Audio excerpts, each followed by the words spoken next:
What's going on, everybody? It's another episode of Book Reviews with Xandrixa. I know it's been a month and I have a new background. You know why? Because I moved, honey. Yes, we moved.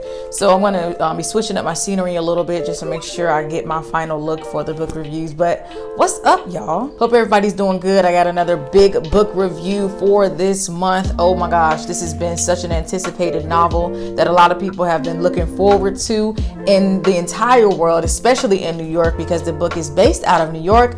I'm talking about 100 Other Girls.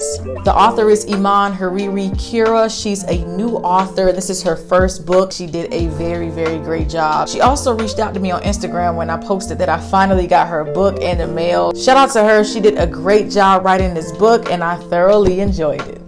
I would say it took me like 2 weeks to finish the book. It didn't take long. It's a pretty easy read. And like I say, I like how wording looks in the book. I like how it looks and making sure it looks clear and making sure the words are spaced out well. Yes, I care like that. Like I said in the earlier videos, I care. But yeah, let's get into it. On a scale of 1 to 10, I would give the book a very good 7. I'll give it a 7. A lot of people have tweeted, people that have also finished the book, they've tweeted that it gives you very much The Devil Wears Prada, like another rendition of The Devil Wears Prada, but make it like 2022. But I like that about the book. I mean, it gave a new version of The Devil Wears Prada in a way, but it did also have its own unique aspects to it. And it didn't give you the entire movie, but it did have some things that were a little similar. Now we start the book with Nora. She's the main topic of the book. She is an aspiring writer and she's living on her sister's couch though, because she's trying to figure out who she wants to be and what she wants to do with her life. But she does tutor privileged children in the Upper East Side of New York. The whole book, like I said, is based out of New York. But after pulling some strings and waiting a long time, she finally got the dream job at her dream magazine, which is Vinyl Magazine. But it's not as a writer, it's as the editor-in-chief's assistant. Now, just like The Devil Wears Prada, the chief is pretty hard to deal with. And the editor-in-chief's name was Loretta James. But I don't think this lady was as bad as The Devil Wears Prada, woman Meryl Streep. I don't think she was that bad. De Marchelier, did he get him on the phone? Okay. And Emily? Yes?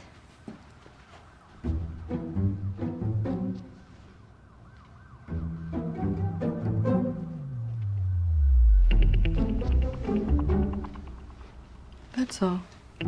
Oh, hell no!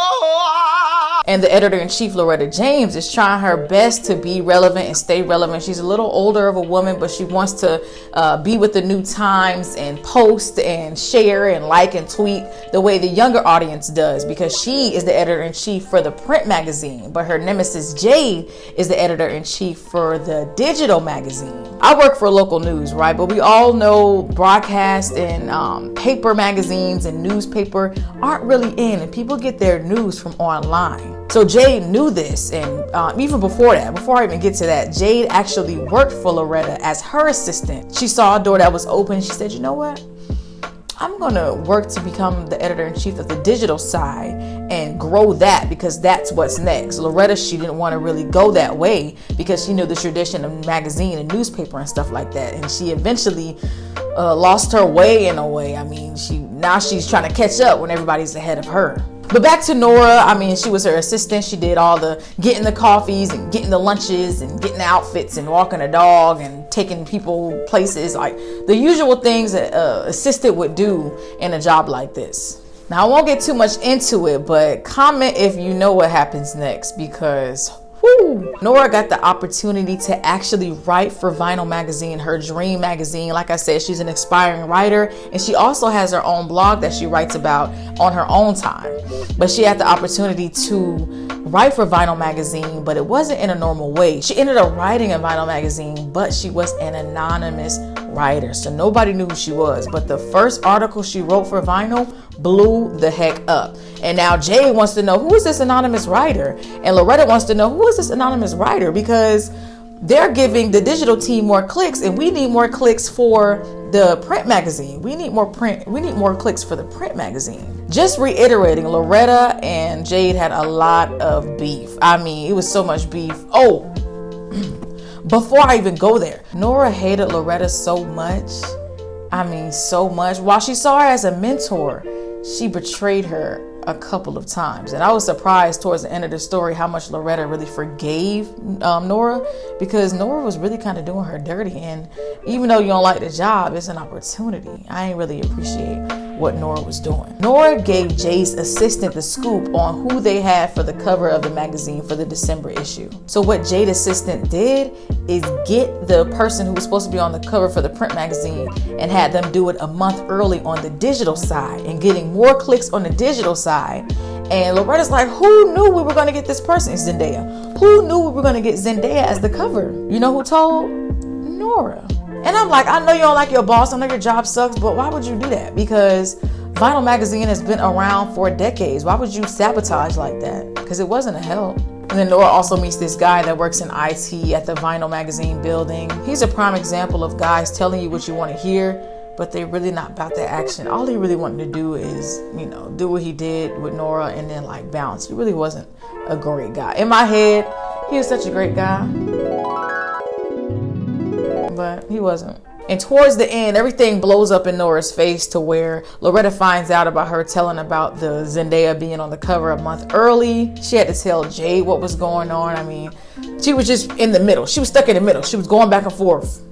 She was playing both sides for sure. Even before she did that, everybody on Vinyl Magazine print was fired. And so was Loretta. And this is a prime example of how people can be at a job for 10, 20, 30 plus years and get fired on the spot just like that.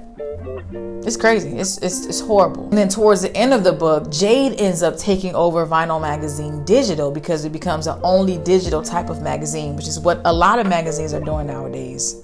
And then Nora confesses to Loretta, hey, I've been playing both sides. I told her about the Zendaya cover. I did this, I did that. I sabotaged and I'm sorry. And I was so surprised to see Loretta being like, it's okay. You're such a great writer, you're really great. And I was really inspired by you and I hope you do well and I wish you well. I'm like, girl, I would have bopped her in her face. So, print is over, right? The print side is over. But digital is up and running and it's popping for Vinyl Magazine. And I don't know why Nora thought she was going to get fired when she wrote that amazing article. Girl, the whole world, the streets was buzzing about that article. And everybody was going crazy about the article. Why did you think he was going to get fired?